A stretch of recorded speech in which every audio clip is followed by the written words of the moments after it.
सदगुरु साईनाथ महाराज की जय। श्री सच्चिदानंद सदगुरु भरद्वाज महाराज की जय। गुरुदेव दत्त। సద్గురు షిరిడి సాయినాథుని యొక్క సాన్నిధ్యంలో ఆచార్య ఏకరా భరద్వాజ మహర్షి యొక్క ఆశీస్సులతో ఈరోజు దావతిబండి గ్రామంలో మనము మన సంస్కృతి అనే గ్రంథం ద్వారా మన సాంప్రదాయాల్ని, మన ఆచారాల్ని, ఆచార యొక్క విధి విధానాల్ని ఇవన్నీ కూడా భరద్వాజ మహర్షి గారు మనకి ఈ గ్రంథం ద్వారా తెలియజేస్తున్నారు. ఈరోజు మనం వింటూ ఉంటాం మడి, ఆచారము, శుచి అని అంటుంటాం. మడి కట్టుకోవాలి, శుచిగా ఉండాలి అనే అంశం మనం వింటూ ఉంటాం. అసలు ఏది మడి అంటే ఏది?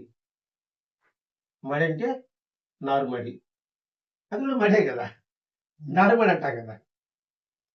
ఒక విధంగా అది కూడా అదే. అంటే ఒక పదం ఉంటే అనుకోండి, ఇటు సాధారణంగా ఒక అర్థం వస్తుంది, ఇటు పారమార్థికంగా ఒక అర్థం వస్తుంది.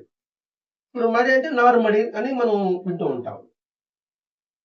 మరి శుచి అంటున్నాం. ఇక్కడ మడి, శుచి అంటే ఇక్కడ మడి అనేది అంటే ఆచారపరంగా చూసుకుంటే పరిశుభ్రత, స్వచ్ఛత. ఈ మడి అనే దానికి పరిశుభ్రత, స్వచ్ఛత. మరి శుచి అంటే పవిత్రత. అక్కడేమో పరిశుభ్రత మడిలో, శుచిలో వచ్చి పవిత్రత, పరిశుద్ధత. పరిశుభ్రత అది మడి, శుచి వచ్చి పరిశుద్ధత, క్లీనింగ్. రెండోది దాంట్లో ప్యూరిటీ, క్లీనింగ్ ఎలా ఉండాలి? పరిశుభ్రం అంటే నీట్గా ఉండాలంట కదా, స్వచ్ఛతగా ఉండాలంట కదా, అది పవిత్రత. కాబట్టి ఇక్కడ అంటే బయట కనిపించే శుభ్రతే కాకుండా మనసు ఆలోచనలోను మరియు ప్రవర్తనలోను ఉండే ఆంతరింగక పరిశుభ్రతే శుచి. అంటే బాహ్యమైన మరియు బాహ్యమైన శుచులు కాదు, అది కాదు ముఖ్యం. ఆంతరంగంలో ఎలా ఉండాలి? ఆలోచన సరిగా ఉండాలి, భావాలు సరైన విధంగా ఉండాలి. అలాగే వాడి యొక్క నడవడిక కూడా, ప్రవర్తన కూడా స్వచ్ఛత ఉండాలి, పవిత్రత ఉండాలి. అది నిజమైన శుచి. లేకపోతే మిగతా అన్నీ కూడా దాన్ని కాపటము అంటారు. మనం తెలుసుకోవాలి మడి, అసలైన మడి ఏమిటి, శుచి ఏమిటని. మడి అంటే అనుకున్నాం పరిశుభ్రత అనుకున్నాము, స్వచ్ఛత అనుకున్నాము. శుచి అంటే అనుకున్నాము పవిత్రత, పరిశుద్ధత. ఎక్కడ? ఆంతరంగంలో. అలా ఉన్నప్పుడు మాత్రమే అది నిజమైన శుచి అవుతుంది, నిజమైన మడి అవుతుంది. అంటే మడి అనేది బాహ్యంగా స్నానం చేసుకుని మడి కట్టుకొని వంట చేయడం, మడి కట్టుకొని పూజ చేయడం అని అంటూ ఉంటారు. అది వద్దని కాదు, దానితో పాటు ఆంతరంగ శుద్ధి ఉండాలి. ఎందుకు బాహ్యంగా మడి ఉంటున్నారు? ఎందుకు ఉండాలని చెప్పారు? ఆచారం ఒకటి చెప్పారంటే అందులో ఒక విధి విధానం ఒకటి ఉంటుంది. ఎందుకు మడి అంటే ఎరుక కోసం. పూజగదికి పోతున్నప్పుడు బయట వాతావరణం అనుకోండి, పూజలకు ప్రవేశిస్తారు. ఎందుకు ప్రైవేట్గా సపరేట్గా పూజ గది పెట్టుకుంటాము? ఆ గదిలో అడుగు పెట్టగానే మన ఆలోచన ఎలా ఉంటుంది? అందుకని పూజా గదిలో వెళ్ళినప్పుడు ఎలా ఉండాలి? అలాగే మడి అనుకోండి, గుడ్డలు ఉచ్చకోడు కట్టుకోవడం వల్ల వెంటనే తడిగుడ్డ కూడా చేసుకుంటుంటారు. దాని గుర్తు ఏంటి? మనం ఇప్పుడు పవిత్రత మన మనసులో ధరించాలి.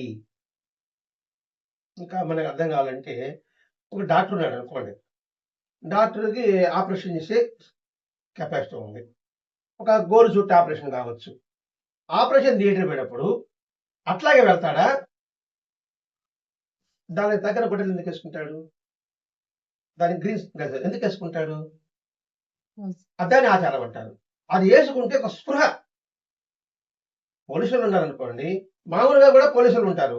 ఆ డ్రెస్ వేసుకున్నాడు అనుకోండి, వాళ్ళు ఎట్లుంటాడు? కూడా మామూలు ఉంటాడు, పిల్లి మారుకుంటాడు. ఆ డ్రెస్ వేస్తేనే పులి మారుకుంటాడు. అదనమాట ఆచార వ్యవహారాలు. అందుకని ఇక్కడ మడి ఉండాలి, బాహ్యంగా ఉండాలి, ఆంతరంగా కూడా ఉండాలి.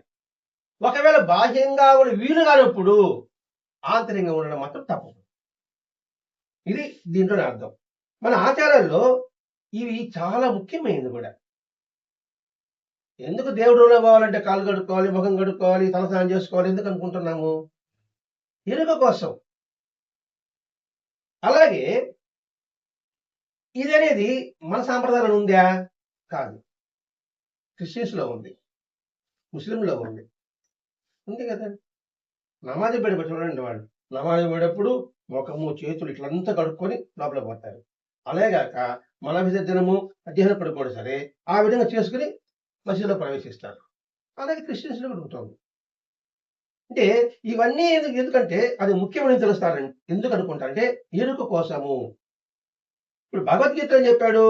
శుచి, సత్వ ప్రధానం కలిగి ఉండాలి. శుచి అనేది సత్వ ప్రధానం ఉండాలి. సత్వ ప్రధానం అంటే ఏంటి? భావంలో నిజాయితీ ఉండాలి. పైకి నేను శుచిగా ఉన్నట్టు కనిపిస్తుంటాను. కానీ లోపల అంతరంగంలో అది సత్వం అనిపించదు. రాజసం అనిపిస్తుంది. లేదా తమో అనిపిస్తుంది. పైకి నేను అట్లాగే ఉంటాను. కానీ లోపల మాత్రం నన్ను గుర్తించాలనే భావం వచ్చినా కూడా అది అశుచే. ఏ చెడు భావం కూడా పెట్టుకోబడలే. వేషాలు బాగున్నాయి ఇది గుర్తించాలను కంట్లో పడాలనుకోండి అది కూడా అశుచి అవుతుంది. అందుకని సత్వ ప్రధానమైనది. ఆ సత్వ ప్రధానం ఏంటి? దైవీ సంపద అనే పదం విన్నాం మనం. ఎక్కడ విన్నాము? గురు చేతులు విన్నాం. అది దైవీ సంబంధించినది. ఏది? సత్వగుణం. దైవీ సంపదలో ఒకటి అన్నమాట. దైవ సంపద ఎన్ని? ఒక 26 లక్షణాలు ఉన్నాయి. మనం గురు చేతుల్లో ఉన్నాం. సరే మళ్ళా మనం మననం చేసుకుందాం. దైవ సంపద అంటే ఏంటి? మొట్టమొదటిది అభయం. భయం లేకుండా ఉన్నాడు. తమో గుణం ఉన్నవాడికి, రజోగుణం ఉన్నవాడికి నిరంతరం భయమే. రజోగుణం అంటే అధికారం, కీర్తి, పదవులు, ధనము ఇవన్నీ పెట్టుకోనండి. వాడికి అనుక్షణము భయమే. అధికారం శాశ్వతంగా ఉంటుంది కోరుకుంటాడు ఎవడికి నిరంతరం భయమే. లెక్కకి మించి ధనం ఉందనుకోండి వారికి నిరంతరం భయమే. తమో గుణం రాక్షసులకి ఎంత తపస్సు చేసినప్పటికి కూడా ఏ రూపంలో నన్ను సాగుపడుతుందని చెప్పేసి వాడు నిరంతరము భయపడుతూనే ఉంటాడు వాడు. కానీ సత్వగుణ వాడికి భయం అనేది ఉండదు. ఎందుకంటే నీతి నిజానికి భయం ఎందుకు ఉంటుంది వాడికి? తప్పు చేసేవాడికి భయం కానీ ఉప్పు చేసేవాడికి ఏం భయం ఉంటుంది? సత్యం చెప్పాలంటే గబకం చెప్తాం, అబద్ధం చెప్పాలంటే ఆలోచిస్తాం. ఏం చెప్పాలి, ఎలా చెప్పాలి సంగతి. పోని అబద్ధం చెప్పామనుకోండి ఇది ఆడ బయటపడుతుందని చెప్పేసి వాడు నిరంతరము భయంతో ఉంటాడు, అభయంతో ఉంటాడా? ఈ సత్వం. రెండవది మనశ్శుద్ధి. మనసు ఎటువంటి కల్మషం లేకుండా ఉండడం. మూడవది జ్ఞానస్థితి. అంటే నిరంతరము తెలుసుకున్న విషయాన్ని ఇంకా తెలుసుకోవాలి ప్రతి ఒక్కటి విషయం కూడా. అంటే మనం తెలుసుకున్నది 4 భాగాల్లో 1/4 భాగం మనకు తెలుసట, 30 భాగం మనకు తెలియదట. అంటే ఇప్పుడు భూమి 1/4 భాగం, 3 భాగాలు నీళ్లు ఉన్నట్టుగానే మనకు తెలిసింది 1/4 భాగం. మనకంటే మనకు కాదండి, జ్ఞానులకి. మనకి 1/4 భాగంలో కోటేవి తెలుసుకుంటాం మనం. అది జ్ఞానస్థితి. 4వది దానం. ఇంకా దానం గురించి ప్రత్యేక వివరణ అవసరం లేదు. 5వది ఇంద్రియ నిగ్రహం. ఏది? ఇవన్నీ దైవీ సంపద గుణాలు. 6వది యజ్ఞం. యజ్ఞం అంటే మనకి హోమాలు పునలు అనుకుంటాం మనం. దానికి పంచయజ్ఞాలు బాగా చెప్పేసి ఉన్నాడు. దేవయజ్ఞము, ఋషి యజ్ఞము, పితృయజ్ఞము, మనుష్య యజ్ఞము, భూత యజ్ఞం అని. సరే ఆ యజ్ఞం అన్నీ మనకు తెలిసేదే. దేవయజ్ఞం అంటే దేవుని పూజించుకోవడం. ఋషి యజ్ఞం అంటే నువ్వేమేమి తెలుసుకున్నావో అది 10 మందికి అప్పచెప్పడము. పితృయజ్ఞం అంటే తల్లిదండ్రుల పట్ల గౌరవం పెట్టి ప్రదానం చేయడము. మనుష్య యజ్ఞం అంటే సాటి మనిషిగా గౌరవించడము. ఇదే వాడి కిరీటం పెట్టబడలా, వాడి గురించి భోజనం పెట్టబడలా. భూత యజ్ఞం అంటే సర్వజీవ ప్రాణకోటికి కూడా ఆహారం మన చేతులందుకు ఇవ్వడం. ఇది యజ్ఞం. ఇంకేడది స్వాధ్యాయం. అంటే నిరంతరం సద్గ్రంథ పట్ల చదవడం. తర్వాత తపస్సు. అంటే తపస్సు అంటే తపన, తపించడం, చదివిన దాన్ని మననం చేయడం, సింపుల్‌గా చెప్పుకోవాలంటే. తర్వాత కపటం లేకుండా ఉండడం. 9 దీనికి వివరణ అవసరం లేదు. ఆ తర్వాత అహింస. ఇక్కడ అహింస అంటే ఎవరిని కొట్టకుండా ఉండడం అని కాదు. మనసుని గాయపరచకుండా ఉండడం కూడా అహింసే. ఇంకా దానికన్నా తీవ్రం చెప్పాడంటే, ఎవడైనా ఎదుటివాడు మనల్ని నిందించినా, కోపించినా అప్పుడు వాడు తెలియక అలా అనుంటాడు, తొందరపడి అనుంటాడు అనుకోవడం అహింస. మనకి మహాత్ముల మీద బడిలో వస్తుంది. 11 సత్యము. 12 వచ్చి కోపం లేకుండా ఉండడం. మరి కోపం లేకుండా మనం ఎలా ఉంటామండి? మీరు నన్ను తిట్టారు, నేను చక్కని కోపం చేసుకుంటే మనం కూడా కొంచెం తిట్టుంటాం కదా అని ఆలోచించనుకోండి, కోపం పటాపంచలైపోతుంది. నేను కోపడ్డారనుకోండి, దానికి ఏదో కారణం ఉంటుంది. అనుకున్నామనుకోండి, ఇది పాలు పోల బుస్తనైపోతుంది నాకు. అర్థమవుతుంది అనుకుంటున్నా. ఒకవేళ మనం చెప్పినట్టు తెలియదనుకోండి, వాడు వినలేదు కాబోలు అనుకుంటే కోపం రాదు. ఎన్నిసార్లు చెప్పిన పలకలేదే అని అంటాం మనం. వాడికి వినపడే మనం చెప్పలేదేమో అంటే ప్రతి ఒక్కటి ఇవన్నీ ఎందుకోసం మనకి? మన మనశుద్ధి కోసం అండి.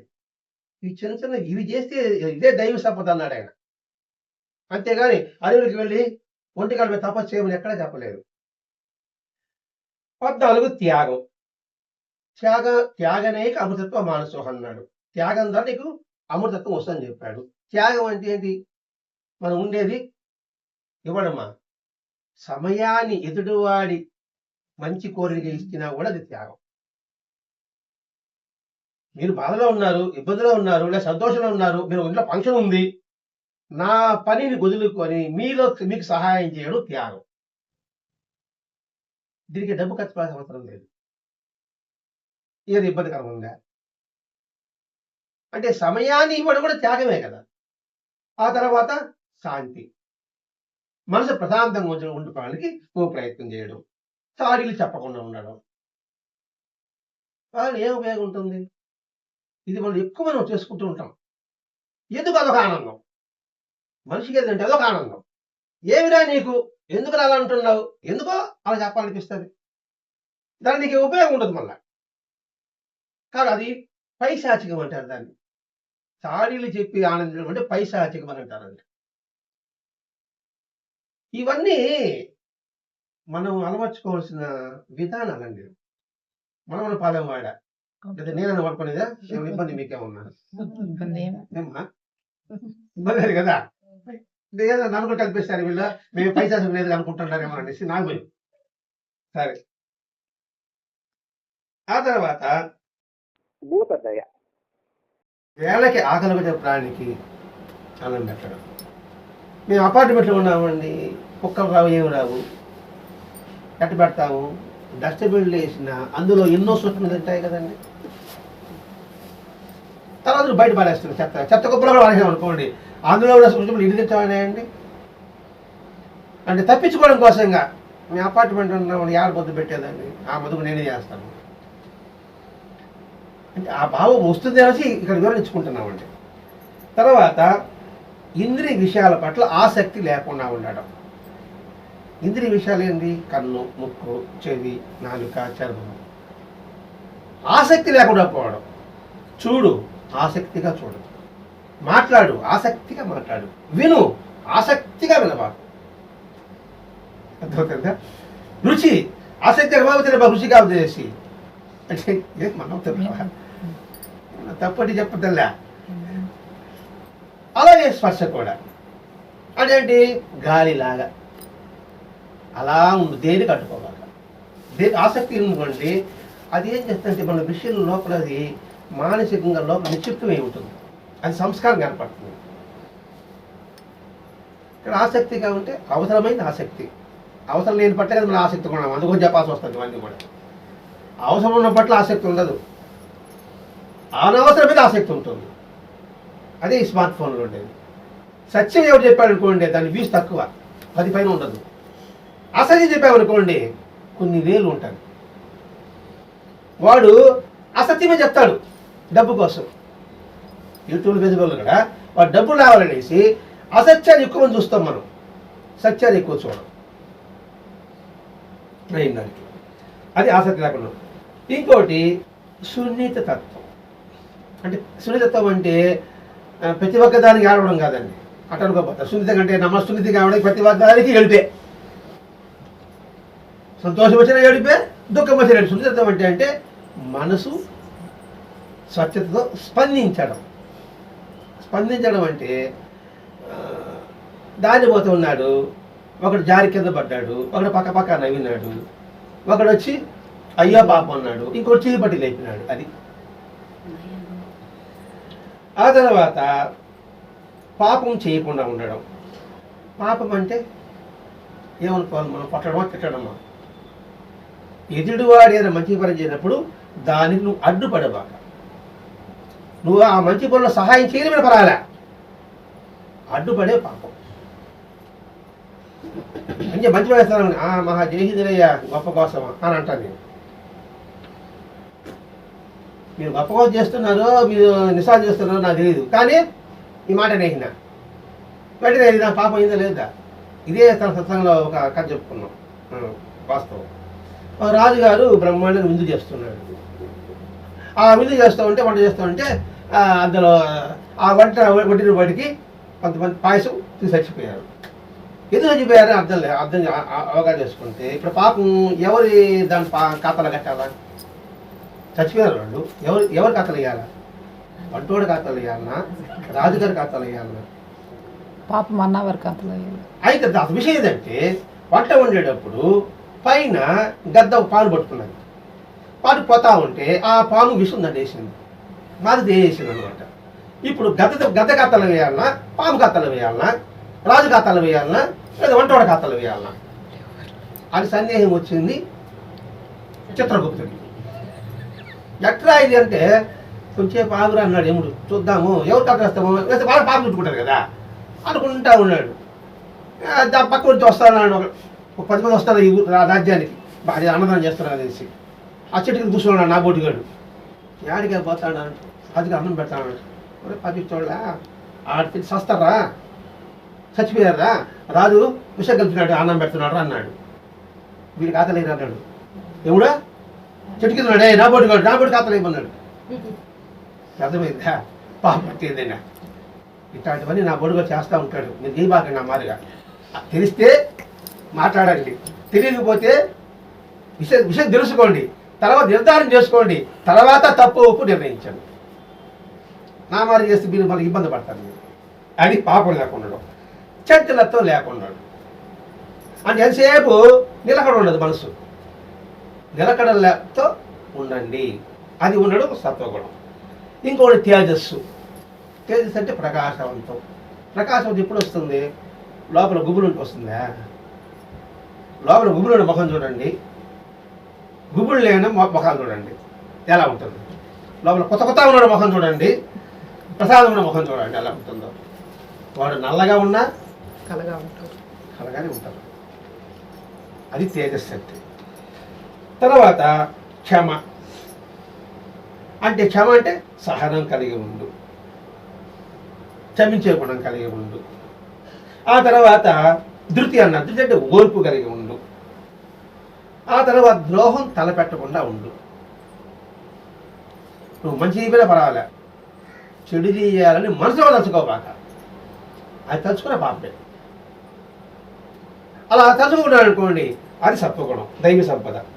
ఇంకా నిగర్వం. ఎంత ఎదిగినా బుద్ధిగా ఉండడం. అసలు ఆలోచన మనకు ఉండదండి. మనం ఎదగడానికి కారణం ఎవరు ఆలోచించామనుకోండి, గర్వం ఉండదండి. మనం ఎదగడానికి కారణం ఎవరు? ఒకటే, ఈ దేహానికి కారణం ఎవడు? నేను బాగా నా కష్టంతో చదువుకున్నాను, ఈ దేహం ఇచ్చింది ఎవడా? తల్లి తండ్రి అనుకుంటేనే ఈ దేహం వాళ్ళు ఇస్తే కదా నేను చదువుకున్నాను అని వస్తుంది. అప్పుడు గర్వం ఉండదు. అలా ఉన్నదా పిల్ల పెద్ద డబ్బు పెట్టావు కానీ ఏంగా తెలియదు అంటాను. అంటే అది అహంకారానికి గుర్తు. అహంకారానికి భగవంతుడు దరిదాపులో ఉన్నాడండి. ఇంకోటి శౌచము. ఈ శౌచం అనేది బాహ్యము, అంతఃశౌచము. ఇదండి దైవీ సంపద. సరే, ఇవన్నీ మనకి గుర్తుండదు కదా, 4 పాయింట్లు చెప్పుకుంటాం. ఒకటి ఏంటంటే అందరినీ సమానంగా ప్రేమించు. సరే, ప్రేమించడం మనకు కష్టం కాబట్టి ఏదో శత్రువు కూడా ఉంటాడు కదా, మనిషిగా గౌరవించు. ఇవి ఒకటి పెట్టుకుంటాం. అన్ని మత సాంప్రదాయాలని గౌరవించడం నేర్చుకో. ఏ సాంప్రదాయం సరే, అది మీ సాంప్రదాయం, ఏ సాంప్రదాయం, అందరి సాంప్రదాయాన్ని గౌరవించు. అందరి మహాత్ముని ఆరాధించు. సర్వభూత దయ కలిగి ఉంది. ఈ 4 ఉంటే 26 ఉన్నట్టే. మిగతా ఈ 4 తీసుకుంటే మిగతా 22 కూడా ఇందులో మిక్సింగ్. ఒకటేమో అందరినీ సమానంగా ప్రేమించడం, ఇది గుర్తుపెట్టుకుంటాం. అన్ని సాంప్రదాయాలు గౌరవించడం, ఏ సాంప్రదాయం సరే. ఎందుకంటే ఆహారం ఏదైనా ఒకటే కదా, జొన్నలైనా ఒకటే, గోధుమలైనా ఒకటే, వారైనా ఒకటే. మూడవది అందరి మహాత్ముల్ని ఆరాధించడం. 4వది సర్వభూత హితేరత. అన్ని భూతాలు అంటే భూతం కదండి, అన్ని జీవులు ప్రాణులు కూడా భూతం అంటారు. అన్ని ప్రాణుల పట్ల నువ్వు దయ కలిగి ఉండు. ఈ 4 పెట్టుకుంటే ఈ 26 అందులో వచ్చేస్తుంది. అదండి దైవ సంపద. ఈ దైవ సంపద దేనికి సంబంధించింది? మడికి, శుచికి. ఈ శుచికి ప్రాధాన్యత ఆరోగ్య సంబంధమైనది. ఇది బాహ్యది అంటే ఎక్సర్సైజ్ చేయడం కావచ్చు, ఆహారం కంట్రోల్ చేసుకోవడం కావచ్చు, ఇవన్నీ కూడా ధ్యానము, ఇలా చెప్తారు, యోగం అంటారు కదా, అవన్నీ కూడా దేనికి? ఆరోగ్యానికి సంబంధించింది. దానికి కొంచెం మతం జోడించారు. అన్ని మతాలలో ఇలా చేయండి చెప్పారు అని చెప్పారు. కానీ అంటారు కదా, ఎందుకు చెప్పారు అంటే ఇవన్నీ పాక్షికమైనది. ఏది? యోగము, ధ్యానము, ఈ మడి, శుచి అంటారు కదా, ఇవన్నీ కూడా పాక్షికమైనది అన్నాడండి. పాక్షికం అంటే కొంతవరకు, పూర్తిగా కాదు. ఇప్పుడు మనం చేసే పారాయణ, సత్సంగము, భజన, వ్రతాలు, దేవాలయాలకు వెళ్ళడం, పండుగలు చేసుకోవడం, తిరణాలు చేసుకోవడం, జాతరలు చేసుకోవడం, ఇవన్నీ కూడా పరిపూర్ణత కాదు. కాస్త అంటే 1వ మెట్టు చెప్పే సమయానికి అర్థమవుతుంది. ఇవన్నీ మనం చేసేది కూడా మొదటి మెట్టు మాత్రమే. కానీ మనం ఇదే 18వ మెట్టు అనుకుంటున్నాం. ఇవన్నీ మొదటి మెట్టు అని ఎందుకు చెప్పారంటే మనకు అలవాటు చేయడం కోసంగా. అందుకు చెప్పారండి ఈ మడి, శుచిలు ఇవన్నీ కూడా. ఇది మన ప్రాచీన ఋషిలో ఇది ఒక అంశం మాత్రమే. ఏది? ఇప్పుడు మనం చెప్పుకున్నామే ఆచార సంప్రదాయాలన్నీ కూడా. ఎందుకంటే నిజంగా ఇవన్నీ చేసుకున్నప్పుడు ఇటు దేహము, ఆరోగ్యము, బలము, ఏది బాహ్యంగా చేస్తున్నామే వస్తే ఇవన్నీ దీనికి ప్రత్యేక ప్రాముఖ్యత లేదు. అందుకే అంటారు, ఇప్పుడు యోగాలు చేస్తారంటారే, యోగం చేస్తున్నావు నీకు బీపీలు ఉండదు, షుగర్ ఉండదు, దానికో చేస్తున్నావు అంటాను, కాళ్ళు పోకలు అనుకున్నావు, అది నీ శరీరానికి, నీ వరకు పరిమితం, మిగతా సమాజానికి ఏం ఉపయోగపడుతుంది అంటే అది ఉండకూడదనే కాదు, అదొకటే కాదు. నేను ధ్యానమే చేసుకున్నా, నేను యోగమే చేసుకుంటున్నా, నేను హాయిగా ఉండా, నువ్వు హాయిగా ఉండవు. దేనికి ఉపయోగం? ఈ సమాజానికి ఉపయోగపడుతున్నావా అని ఆలోచించాలి మీరు. అంటే ఈ ఆరోగ్య బలాలు దేనికి బిల్లు కట్టారంటే మనశుద్ధి కోసం. ఆరోగ్యం ఉంటే కదా నువ్వు అడుపుచుంటావు. లేకపోతే రాక్షసులు కూడా మహాబలం ఉంది వాళ్ళకి, ఆరోగ్యంగానే ఉన్నారు, మరి వాళ్ళు సత్వగుణం కలిగిన వాళ్ళ. భారతంలో కీచకుడికి బలం ఉంది, భీముడికి బలం ఉంది.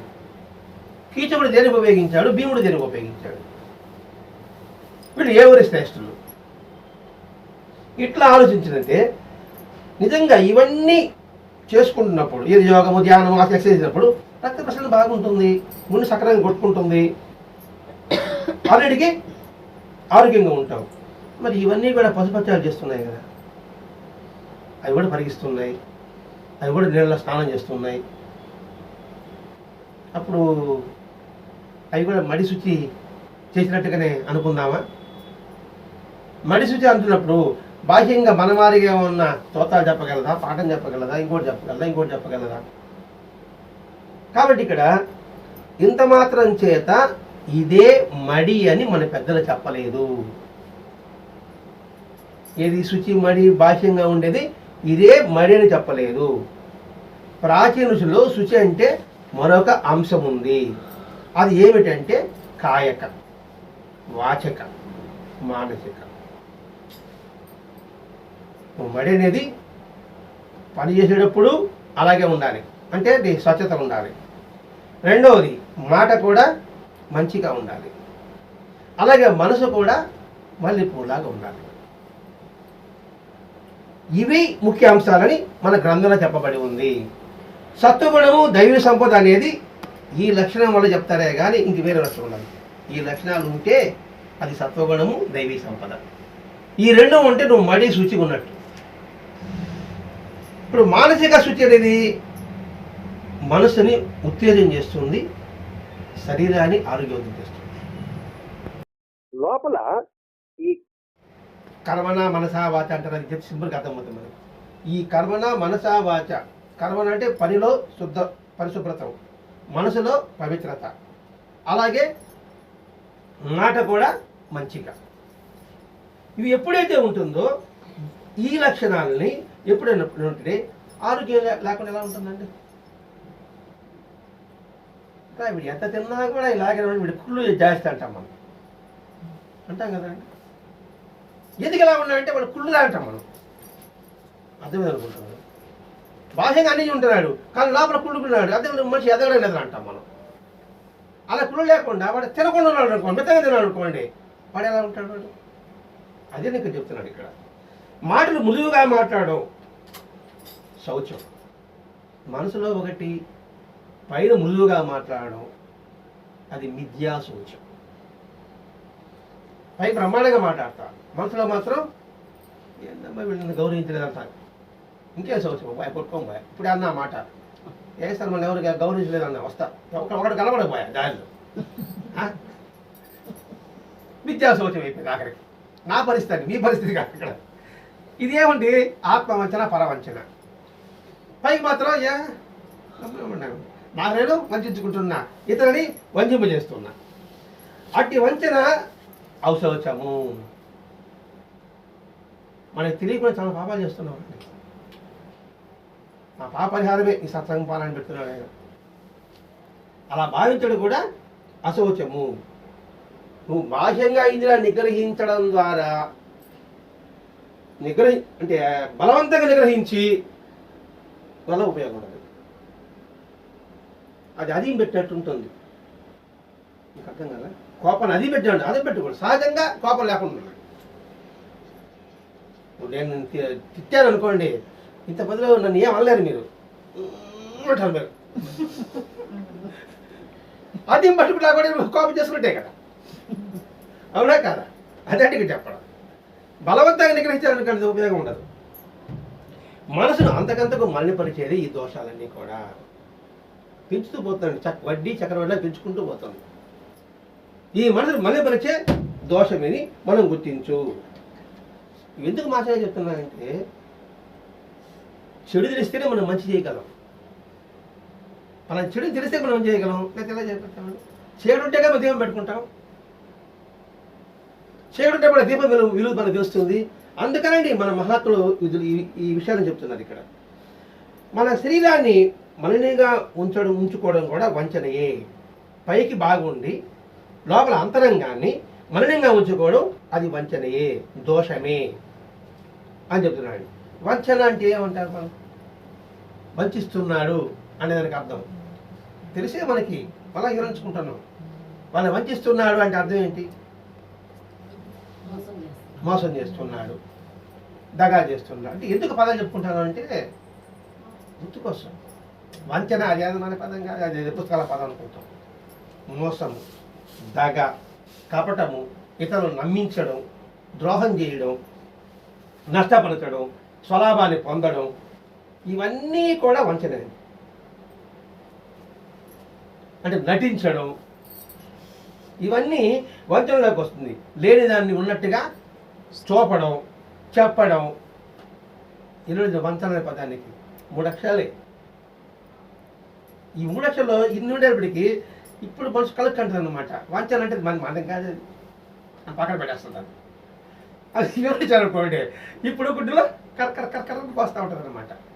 ఎవరైనా ఆయన లేని ఉన్నట్టుగా మనం అప్పుడప్పుడు చెప్తూ ఉంటాం కదా, ఉన్నది లేనట్టుగా లేదు ఉన్నట్టుగా అంటే నటిస్తూ ఉంటాం కదా, మనసులో పాపం అంత ఉంటాం కదా, కపటం ఉంటాం కదా, ఇతరులని నమ్మించిన ప్రయత్నం చేస్తాం కదా, బొమ్మను తమ్మిన బొమ్మను అని అంటారు ఆమరికి అంటుంటాం కదా, ఇవన్నీ మనం చేసే పనులు కదా. అందరు ఇప్పుడు కరకరకు వస్తుంది అనమాట. వంచన అన్నప్పుడు ఇది మన పదంగా ఇది అని అనుకుంటాం, అంతగా వివరించుకుంటారు వాడు ఇక్కడ. కాబట్టి ఈ వంచనకారంగా ఎన్నిసార్లు వంచిస్తారు, ఎన్నిసార్లు కపటంగా ఉంటారు? ఒకసారి, 2, 3, 4, 10 సార్లు. తర్వాత నేను నమ్ముతారా? నమ్మరు. నువ్వు తెచ్చి చెప్పిన నమ్మరు. అదే కథ ఉందా, పులి నానా పులి అంటాడే. అది ఇంకా అప్పట్లో ఆ నీతి కథలన్నీ పిల్లలకి నేర్పిస్తేనే ఇవన్నీ ఉండవండి. ఇప్పుడు అవన్నీ పోయినాయి, ఆ మోరల్ కథలంతా కూడా. వాడు పులి రాకపోతే నానా పులి అంటే నిజంగా పులి వచ్చినా కూడా నాన్న తమాషా అనుకుంటాడు. అలాగే మనం కూడా కపట గురించి అనుకోండి, మన ఎదురుగా నమ్మినట్టుగానే ఉంటారు, వాడు ఏదో అంటే పోతా ఉంటాడు, మనకేమో సభ వీళ్ళు నమ్మారు అనుకుంటా ఉంటాడు. ఈ సమాజం అలాగే జరుగుతుంటుంది. వాడు మారడు, ఎందుకంటే భయంతో మనం ఒప్పుకుంటున్నాము ఇక్కడ. అనసరికి వాడి తెలియదు, అబ్బా మనం చెప్పి కరెక్ట్ అనుకుంటున్నారు వీడు అనుకుంటాడు.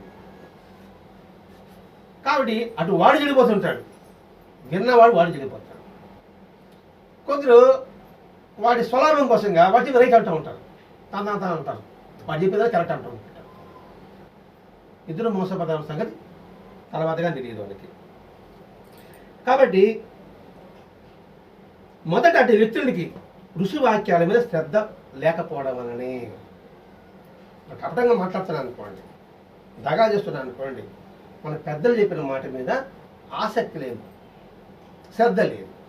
ఋషులని పదం వాడాడు, మనం పెద్దలు అనుకుంటున్నాం, మనం లౌకికం చూసుకుంటాం. పెద్దలు చెప్పిన మాట విశ్వాసం లేదనమాట. ఏది పెద్దలు చెప్తానే ఉంటారు, వాళ్ళు పాడిందే పాడుతూ ఉంటారు అనే భావే. వాళ్ళు ఎందుకు చెప్తున్నారు, ఎవరి కోసం చెప్తున్నారు, ఇది మనం చూడాలంటే ఇక్కడ. ఎందుకోసం చెప్తున్నాడు, ఎవరి కోసం చెప్తున్నారు? ఋషులంతా కూడా ఎవరి కోసం చేస్తున్నారండి? ఇంతమంది తపస్సు చేస్తే ఋషులను తపస్సు చేస్తున్నారు, ఎవరి కోసం చేస్తున్నారు?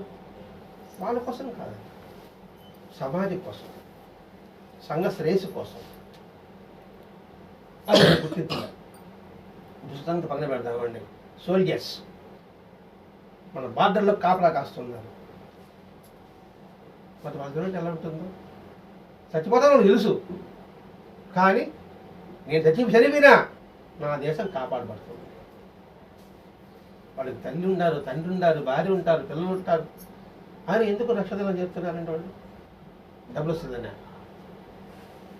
ఇప్పుడు ఐక్యత బాగుంటుందండి, అది వాటి మీద ఆసక్తి లేదు. అందుకనే ఆ శుచి యొక్క విలువ తెలుసుకోలేకపోతున్నారు. ఇక్కడ ఋషి అంటే ఎవడు? పరిపూర్ణమైన దైవత్వం పొందిన జ్ఞాని. ఇంకా పరిపూర్ణమైన దైవత్వం పొందిన జ్ఞాని యొక్క మాట ఎలా ఉంటుంది? స్వచ్ఛత ఉంటుంది, పవిత్రత ఉంటుంది, త్యాగం ఉంటుంది, నిస్వార్థం ఉంటుంది. మరి వాడు చెప్పిన మాట మీద నీకు ఆసక్తి లేకపోతే మనం ఇప్పుడు బాగుపడేది. ఇప్పుడు మన ఋషి ఎవరు? మనకి మాస్టర్ గారు అనుకోవాలి మనం ఇక్కడ.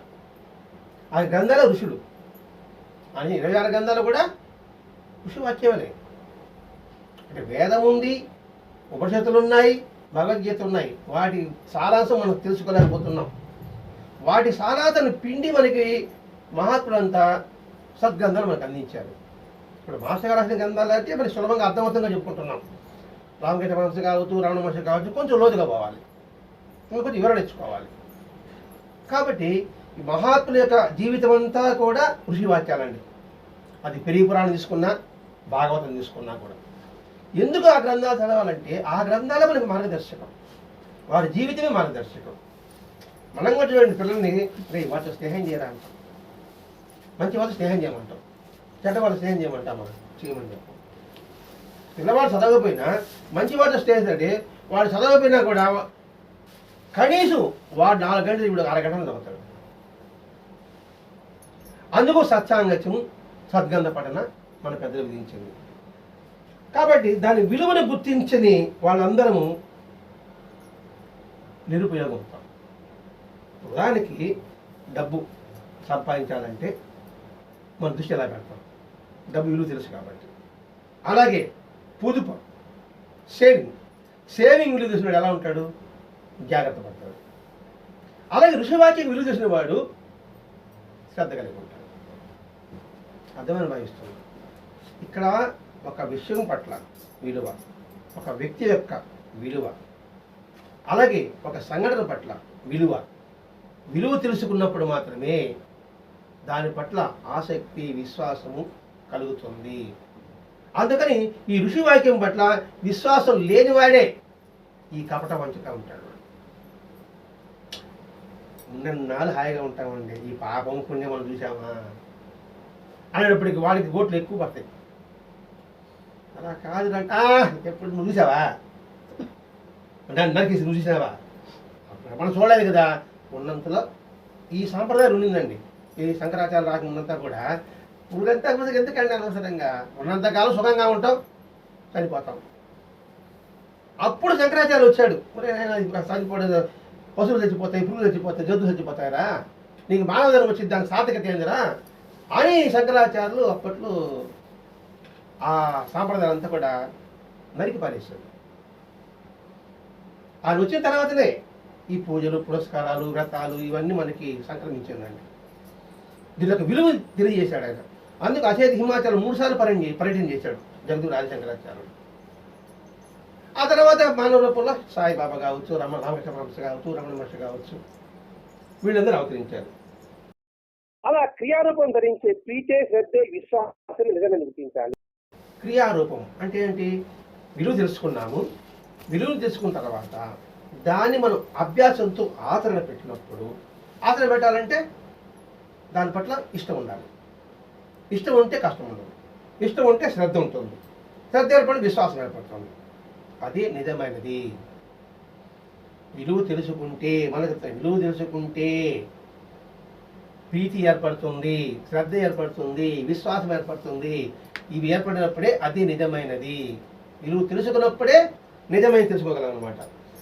మనం కలిసి వచ్చిన కాలంలో మన చుట్టూ చేరి ఆప్యాయతని, గౌరవాన్ని వలకబోసే వాళ్ళు కష్టకాలంలో కన్నెత్తి కూడా చూడరు. అది ప్రేమేనా అంటున్నాడండి. అంటే బెల్లం ఉంటే సేవలు జారుతాయి, బెల్లం పోతాయి, సేవలు పారిపోతాయి. ఇప్పుడు సమాజంలో 99.99 అంతే. పాయింటే, ఒక పాయింట్ ఉంటుంది. మీరు తర్వాత ఉంటారు మారిగా. అందుకే పళ్ళు అంటే పాలు పడుకునే ఇష్టం టౌన్లో కన్నా కూడా. అంటే ఏంటి? అది గుర్తిరిగాడు అనుకోండి, జాగ్రత్త పడతాడు. అదే వీళ్ళు ఈ దీంతో వస్తున్నారు, వీళ్ళు కపటతో వస్తున్నారు అనుకోండి, వీళ్ళు జాగ్రత్త పడతాడు. వీడు లేనివాడు వాళ్ళు అంటాడు అనమాట. ఇది మనం నేర్చుకోవాలి. వాడు పూడేటప్పటికే ధారాళంగా చేస్తాం. ఆ తర్వాత దేవుడా నాకెందుకు నష్టం ఆయన చేస్తాం. మళ్ళీ నేను ఏమన్నాడు ఆయన? ఒకసారి మోసపో, 2 సార్లు మోసపో, 3 సార్లు జాగ్రత్త పడు. అదండి. కాబట్టి అలా ఉన్నప్పుడు వచ్చి కష్టకాలంలో దూరమేవాడు అది ప్రేమ కాదు. ఎన్నికల ముందు ఓట్ల కోసం వచ్చినట్లుగా అది కూడా మంచిగా రాస్తున్నాడండి. ఎన్నికల కోసంగా ఓటు వచ్చి పిల్లపై పుట్టుకొచ్చి కొంత ప్రేమ. ఇవన్నీ ఎందుకో వంచన కోసం చెప్తున్నాడండి. అలా ఇంకా చెప్పాలంటే బాగా మనిషిని మేక తినడానికి తోడేలు ఏం చేస్తుంది? ఆ తోడు కప్పుకుంటుంది. ఆ ప్రీతి మనకి ఏముంది? స్వార్థం ఉంది. ఎందుకంటే వాడు చెడిపోయినా నేను బాగుపడాలి. అది సమానం. ఆ తోడు ఏమది కలుపుకుంటుందో ఈ విధంగా అనమాట. అదే రాస్తున్నాడు. ఆ జీవి నశింపజేసినా సరే వాడుకోవాలన్న హింసాత్మక భావనే. అంటే ఇప్పుడు నేను అనుకోండి, సత్యంగా చెప్తున్నాను అనుకోండి, మీకు ఇబ్బంది అయినా సరే నా కారులో వస్తే నేను వస్తాను. నేను నాశనాడు అదే కారు పెట్టుకోలే, నాకు తన సంబంధం లేదంట అని అన్నాను లేదు ముందు. అది విషయం. వాళ్ళు ఎటలో పోనీ, వాడు డబ్బులుంటే లేకపోయి నాకు పని పెట్టాలా? ఆ విధంగా కొన్ని సాంప్రదాయాలు లేవా? నా సాంప్రదాయం కూర్చావా భార్యని తల్లికి గుడ్డలు పెట్టాలా, నగలు పెట్టాలా, పాత పూజ చేయాలా, వాళ్ళ అప్పు చేసి పడతా ఉన్నారు. మీకు తెలుసో తెలియదు మరి, నేను మాత్రం పెట్టా. ఇంకా నేను చెప్తే ఆ లోపల చెప్పుకుంటే తెలుస్తుందా? అదే సాంప్రదాయం, అది లేదంటారా? కాబట్టి ఇక్కడ అది ఎంత క్రూర్యం చూడండి, వేలు ముసుగు వేసినట్టుగా అది మిథ్యాప్రాయమైన శుచి. ఒక ఫాస్ట్ ఎంటర్ దొరికిన కొన్ని కోట్లు దొరికాయంటే నేను టీవీలో చూపిస్తున్నాను. ఫాస్ట్ అంటే ఆయన కొన్ని కోట్లు ఉన్నాయి ఇంట్లో. అలాగే ఫాస్ట్ అనే కాదు, ఇప్పుడు మన తెలిసిన హిందూ సాగులు ఆశ్రమాలు కట్టున్నారు, గవర్నమెంట్ భూమి అంతా ఆక్రమణ చేస్తున్నారు. అది ఏ శుచి అంటారు, ఏమని అంటారు? అదేంటి. కాబట్టి దాని పట్ల ప్రీతి శ్రద్ధల వెనుక విద్యత్వం దాగి ఉంటుంది. ఏ ప్రీతి? మిమ్మల్ని గౌరవించినట్టుగా, మిమ్మల్ని చూసినట్టుగా చేసుకుంటూ ఉండేది. అంటే కుక్కకు బిస్కెట్ వేసినట్టుగా దానికి పొంగిపోతుంది. కుక్కకు బిస్కెట్ వేసేది మన ఇంటి కావల పెట్టుకునేసేది. నేటి ఉండే సాంప్రదాయాలు అలాగుంది. అవన్నీ మిథ్య, తెలుసుకోండి చెప్తున్నాడు. కనుక అట్టి శుచి వాస్తవానికి మాలిన్యమే. పైకి ఆడంబరంగా ఉండి స్వార్థపూరితంగా ఉంటే అది మలిని పట్టినది. పైన పాత్ర బాగా ఉండి లోపల పాత్ర తోమకుండా ఉంటే దాంట్లో పాలు పోసి పాలు కాస్తే ఏమవుతుంది? అది మాలిన్యం అంటే. నేను కపటంగా ఉండి పైకి బాహ్యంగా ఉంటే చెడిపోయేది నేనే అనే విషయం చెప్పాడు. అదే పైకి బాగలేకపోయినా అంతరంగం బాగుంటే భగవంతుడు స్వీకరిస్తాడు. దీనికి ఉదాహరణ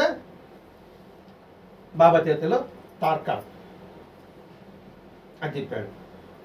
నైవేద్యం పెట్టిన పాలకోవా బిళ్ళని అని అడిగి తీసుకున్నాడా లేదా? వాళ్ళ ఇంట్లో మళ్ళీ అశోచం, బాహ్యంగా అశోచం. ఎవరో అంటే ఉంటారు కదా, దాని సరిపడి ఉంటారు కదా, అయినా కూడా సరే బాబా అడిగి తీసుకున్నాడు లేదా? చూడండి, మైలు సోకినా కూడా తీసుకున్నాడంటాడు. బాబా ఏం ఇచ్చాడు? అలాగే బలవంతాజాకి ఏకాదశి నాడు ఉపవాసం ఉండాలంటే నువ్వు కింద వచ్చిన తర్వాత ఆర్త మొదలు పెట్టని చెప్పాడా లేదా? అలాగే తాత్య చేత ఉపవాసం మానిపించాడా లేదా? దాసులం చేత ఉల్లిపాయ తినిపించాడా లేదా? అంటే ఇప్పుడు బాబా సాంప్రదాయానికి వ్యతిరేక అంటాం కదా, అంటావు కదా, అదే సాంప్రదాయం అంటే ఉల్లి తినమన్నాడు, ఉపవాసం వద్దన్నాడు. కాబట్టి మన సాంప్రదాయానికి వ్యతిరేకి. కాబట్టి బాబాని పూజించకూడదు, బాబా పట్టాలు కాల్చి పారేవాలా, బాబా దగ్గర పగల పట్టాలా అని భావన వస్తుంది కదా. వ్యతిరేకిన ఇక్కడ ఒకటి, ఆర్ష ధర్మాచరణలోని అర్థాన్ని ఆంతర్యాన్ని గ్రహించక పాటించే కేవలం బాహ్యాచారానికి, బాహ్య ఆడంబరానికి వ్యతిరేకి బాబా. దేనికి వ్యతిరేకి? పైన ఉండి నడిచే బుద్ధి కాదు. దానికి ఉదాహరణ మూడే శాస్త్రి బాబా చేతిలో వస్తారు. పైగా ఉన్నాడు ఆడ, దానికి వ్యతిరేకి. ఆంతరంగ శుద్ధికి ఆయన వ్యతిరేకి కాదు, ఆయన పాజిటివ్ థింకింగ్. ఆ వ్యతిరేకత్వాన్ని ఎగరగొట్టాడు. నేను గొప్ప కోసంగా ఉపవాసం ఉన్నా. నేనంటా ఉంటానండి, ఊరికి పోయినా అనుకోండి, అది గురువారం అనుకోండి, మా భోజనం నేను గురువారం భోజనం ముట్టనండి అసలు. కాకపోతే పూరీలు పద్దెట్ట. దీనికి మాస్టర్ గారు ఒకసారి ఒక ఇంటికి పోయారండి. అనుకున్నప్పుడు ఆ రోజు గురువారం ఒకరింటికి వచ్చారు. వస్తే అన్నం పెట్టింది. మేము అన్నం ఉంటాడు, మిగతా అన్నం తినం. ఏ తిండ్రు అన్నాడు. వాళ్ళు ఉండేది పెట్టారు. వాళ్ళ మనసుకు గాయపరిచింది, ఈ ఉపవాసం గంగలో కలిసిపోతారు అన్నాడు. అంతే కదా, వాళ్ళు అన్నం ఉన్నారు, మన బిడ్డకి అన్నం ఉంది, టిఫిన్ చేయాలంటే వాళ్ళు బయట పరిగెత్తుందా? నువ్వు తెలియదు అనుకోండి, వాళ్ళు బాధపడరా? మన బాబు నేను చుట్టుకుంటూ కదా, ఏసో తినరాను. సార్ గురువారం ఈ విషయం బాబా చెప్తాను లేదా? ఇలా బాగా బట్టి ఎవరు అనుకుంటారు. ఒకరింట్లో ఫంక్షన్ చేస్తున్నారు. ఆ ఫంక్షన్కి ఇతను పోలే. ఏలా పోలేదు? ఈరోజు ఉపవాసం అన్నాడు. ఎవరి కోసం రా? మీకోసం. అతను నేనే చెప్తాను, నువ్వే పో అన్నాడు. సాహిత్యంలో ఉంది, గుర్తొస్తుంది నేను. ఇవన్నీ మన ఆదర్శాన్ని తీసుకోవాలి. అందుకే బాహ్యాచారాన్ని వాటిని వ్యతిరేకిన సనాతన హిందూ ధర్మాన్ని ధ్వంసం చేసినప్పుడు ఆ, బైబిల్లో కూడా యేసుక్రీస్తు పాపపత్రాలు కొంటేనే ముక్తి వస్తుంది అనేసి ప్రచారం చేస్తున్నప్పుడు యేసుక్రీస్తు దాన్ని నిరసించాడా లేదా? అప్పుడు అది సాంప్రదాయం అన్నమాట. అంటే వాళ్ళు డబ్బిస్తే వాడు మోక్షం వస్తుంది అనేసి దాన్ని వ్యతిరేకించాడు లేదా యేసుక్రీస్తు అని చెప్తున్నాడండి. అప్పుడు యేసు అన్నాడు, నేను ధర్మాన్ని నాశనం చేయడానికి రాలేదు, దాన్ని పరిపూర్ణం చేయడానికే వచ్చాను. అది వివేకానంద చెప్తాడండి. చికాగోలో పోయేసి నా మత ధర్మం నేను గొప్ప నుంచి చెప్పడం లే, మీ మత ధర్మాలని మీరు పాటించండి. అదే మహాత్మ ముద్దుబిడ్డల్లో క్రైస్తవులు వచ్చి మాస్టర్ గారు ఉపన్యాసించమంటారు. అప్పుడు మాస్టర్ అంతా చెప్తే ఉన్నాడు, మీరు నిజమైన క్రైస్తవులుగా మారాలని నేను చెప్తున్నాను అని చెప్పాడు కదండి. అదే యేసుని చెప్పాడు, నేను అది నాశనం చేయడానికి వల్ల దాని అర్థాన్ని పరిపూర్ణం చేయడానికి నేను వచ్చానన్నాడు. ఇవన్నీ బాబా చేతిలో మనకు వస్తుందండి. మన శరీరంలో హీనజాతి వాడు ఉన్నాడు, వాడిని వెళ్ళగొట్టాలి అని బాబా చెప్పాడా? ఎవడు హీనజాతి? ఇప్పుడు చెప్పుకున్నామే, కపటము, వంచనము, ద్రోహము, ఉన్నది లేని ఉంటే చెప్తాడే, వాడే హీనజాతి వాడు. వాడిని వెడలగొట్టు, అప్పుడు భగవద్గీత ఆశ్రయం అవుతాడు. ఇదే వెంకటేశ్వర చెప్పలే, ఒరే మీరు ఆంధ్రాలో నీటిలోకి వస్తున్నారని చెప్పేసి ఆయన కూడా పదం వాడతాడు కదండి. మరి ఎక్కడ పడతామని చెప్పలే. కాబట్టి మనకు వచ్చింది ఇక్కడ ఏది మడి ఏది శుచి? మడి శుచి, సత్వగుణమే మడి శుచి, అదే శౌచం, అది ఆంతరింగకం. బాహ్యంగా ఉన్నది అది మడి కాదు, శుచి కాదు. అందుకే కొన్ని దేవాలయం పోయినప్పుడు ఇట్లా ఉండాలని ఇలా ఉండాలని విషయం చెప్తూ ఉంటారు వాళ్ళు. కానీ ఎందుకు చెప్తుంటారు? నాకు తెలుసు, నీకు తెలియదు. అది గర్వం ఉందా లేదా అర్థం చేసుకో. ఇప్పుడు అనుకోండి, ఇంక పెద్ద చెప్తా ఇలా ఉండాలి అలా ఉండాలి అని చెప్తా అంటే ఏదో నా మేధావి అంటే నేను అంటే నేను మేధావితను అందరికి తెలియాలన్నమాట. ఆడ ఇంకేం శుచి, ఇంకేం మడి. అందుకే నిగర్వం అనే పదం వాడాడంటే ఇది పదే పదే అన్నం చేసుకుంటే తప్ప అసలైన మడి ఏమిటో, అసలైన శుచి ఏమిటో ఒకటే, ఆంతరింగిక శుచి. నువ్వు బాహ్యంగా ఎలా ఉన్నప్పటికీ ఆంతరింగం మాత్రం నిరంతరము ఆ సాత్విక గుణం కలిగి ఉంది. ఆ సాత్విక 4 చెప్పుకున్నాం. మొట్టమొదట అందరి పట్ల ప్రేమతత్వం కలిగి ఉంది. ప్రేమ పదం పక్కన పెడితే మనలో మనిషిగా గౌరవించు, అన్ని మత సాంప్రదాయాల్ని తిరస్కరించవద్దు, మహాత్ములందరినీ కూడా ఆరాధించు, సర్వబోధ దయ కలిగి ఉంది. ఈ 4 ఉంటే నిజమైన మడిదే, నిజమైన శుచి కూడా ఇదే. ఈ సత్యాన్ని ప్రదర్శి మాస్టర్ గారి మనము మన సంస్కృతి ద్వారా చక్కగా తెలియజేశారు. స్వస్తి. శ్రీ సచిదానంద సద్గురు సాయినాథ్ మహారాజ్ की जय. श्री सच्चिदानंद सद्गुरु भरद्वाज महाराज की जय. गुरुदेव दत्त.